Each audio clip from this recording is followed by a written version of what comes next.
While the extreme sports subgenre has been feeling pretty well absent for quite some time, outside of classic Tony Hawk titles getting remasters, there was a time when they were huge.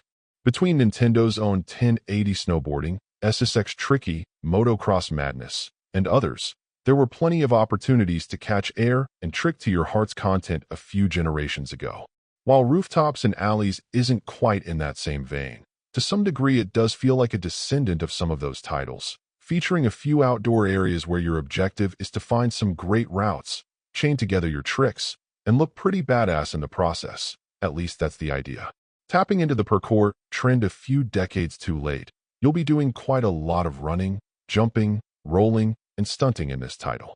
For the most part, all of that works pretty well and goes smoothly. Where I found I struggled quite a bit, and that's even returning to the game a few times to see if somehow I could pick it up after a break, was in landing with any consistency. Granted, there were absolutely extreme sports titles where this wasn't an unusual problem, so to some degree being critical of this one for having the same challenge can only go so far.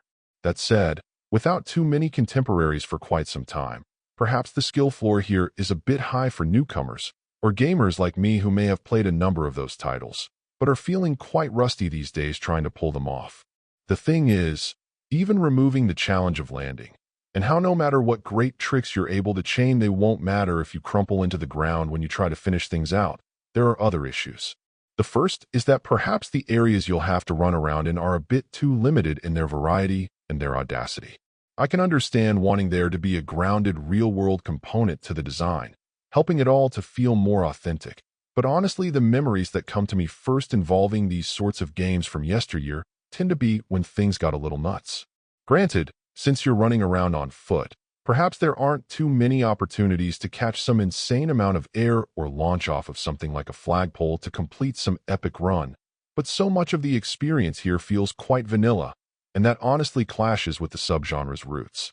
If you're looking for something grounded and working as more of a sim-like challenge, perhaps you'll enjoy it more, but the end product simply doesn't feel terribly ambitious. Overall, my final score for the game ended up being a 6.4. And if you're interested in picking it up, it's currently available on the Switch eShop for $24.99. Thank you for taking the time to listen to this review.